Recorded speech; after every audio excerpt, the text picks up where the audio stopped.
محمد شاکر میواتی۔ یہ پوری کہانی ہماری زندگی کی ہے اور ہمارے ساتھ گھٹی ہوئی ہے۔ آپ اسے دیکھیں، سبسکرائب کریں، شیئر کریں تاکہ کسی کی زندگی اس طرح سے برباد نہ ہو سکے، اور ہر ایک ماں باپ کو چاہیے کہ اپنی بچی کی شادی دسمبر کے ایک جمعہ کو ایک شریف گھرانے کی ایک لڑکی کی شادی ہوئی۔ لڑکا بھی شریف تھا اور سرکاری نوکری کرتا تھا، اس لیے رشتہ جلدی ہو گیا تھا۔ شادی کی پہلی رات جب دلہا اپنے کمرے میں آیا تو دیکھا بیوی بیٹھی رو رہی ہے۔ اس نے سوچا شاید گھر والوں کی جدائی کی وجہ سے رو رہی ہے۔ شوہر نے پوچھا کیا ہوا ہے؟ بیوی نے بدتمیزی سے جواب دیا کہ تمہیں کیا؟ شوہر نے کہا کہ یہ میرا حق ہے اور فرض ہے اور میں پوچھ سکتا ہوں کہ آپ کو کیا ہوا ہے۔ بیوی نے کوئی جواب نہ دیا۔ شوہر نے سوچا قریب جا کر پوچھتا ہوں۔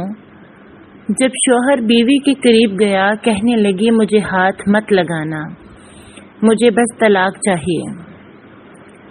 شوہر نے مسکراتے ہوئے پوچھا طلاق کی وجہ کیا ہے؟ بیوی میں کسی اور کو پسند کرتی ہوں اور اس سے شادی کرنا چاہتی ہوں۔ شوہر اچھا، کون ہے وہ؟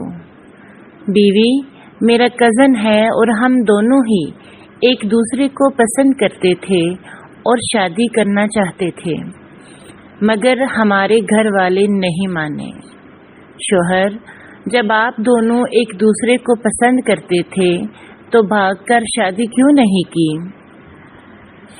بیوی ہم نے طے کیا تھا کہ گھر والوں کی مرضی کے خلاف کوئی قدم نہیں اٹھائیں گے۔ شوہر تو اب آپ طلاق لینا چاہ رہی ہیں، اس کے بعد کیا کریں گی؟ بیوی میں اپنے اسی کزن سے شادی کروں گی۔ شوہر کیا اب بھی وہ تم سے شادی کے لیے راضی ہو جائے گا؟ بیوی کیوں نہیں، ہم ایک دوسرے کے بغیر نہیں رہ سکتے۔ شوہر نے پوچھا کیا تمہیں اس کا نمبر یاد ہے؟ بیوی جھٹ سے بولی اس کا نمبر میں کیسے بھول سکتی ہوں۔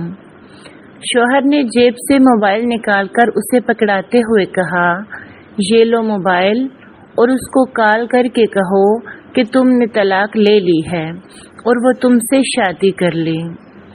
بیوی نے اپنے کزن کا نمبر ملایا اور 2-3 بیل کے بعد کال ریسیو کر لی گئی۔ ہیلو، کون ہے؟ میں بات کر رہی ہوں۔ کون میں؟ دیکھو میں اس وقت بہت دکھ میں ہوں، آپ نے جو کہنا ہے جلدی کہو، لڑکے نے جواب دیا۔ ارے تم نے مجھے نہیں پہچانا، میں مسکان بات کر رہی ہوں، اور تم تو مجھے کبھی نہ بھولنے کے وعدے کرتے تھے، ایک دن میں ہی بھول گئے۔ دیکھو تم نے مجھے کیوں فون کیا ہے، میں تم سے کوئی بات نہیں کرنا چاہتا۔ یہ تم کیسی باتیں کر رہے ہو؟ میں یہاں تمہاری خاطر طلاق لے رہی ہوں اور تم سیدھے منہ بات ہی نہیں کر رہے ہو۔ لڑکا کہنے لگا دیکھو جو ہو گیا سو ہو گیا، اب تم طلاق لے بھی لو تو میرے گھر والے ایک طلاق یافتہ لڑکی کو کبھی نہیں اپنائیں گے، اور تم، کیا تم بھی مجھے نہیں اپناؤ گے؟ نہیں، مجھے میرے دوستوں نے سمجھا دیا ہے، اور ویسے بھی تم تو مجھے چھوڑ کر جا ہی چکی ہو، اب کبھی نہ مجھے فون کرنا اور نہ ہی کوئی رابطہ کرنے کی کوشش کرنا۔ یہ کہتے ہی دوسری طرف سے کال کاٹ دی گئی تھی۔ لڑکی نے اپنے شوہر کی طرف دیکھا، وہ بھی پاس کھڑا اسے ہی دیکھ رہا تھا۔ لڑکی کچھ خاموش سی ہو گئی تھی تو شوہر اسے اکیلا چھوڑ کر کمرے سے باہر نکل گیا۔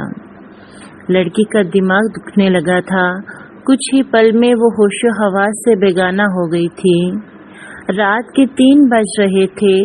شوہر نماز فجر پڑھنے کے لیے مسجد جانے لگا تو سوچا بیوی کو بھی نماز کے لیے اٹھا دوں، مگر جب وہ کمرے میں آیا تو بیوی بے ہوش پڑی تھی۔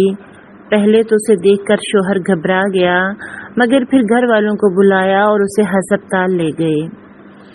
وہاں جا کر پتہ چلتا ہے کہ بیوی کو کوئی دماغ کا مسئلہ ہو گیا ہے اور اس کی وجہ کوئی گہرا صدمہ ہے۔ لڑکی کے گھر والے لڑکے سے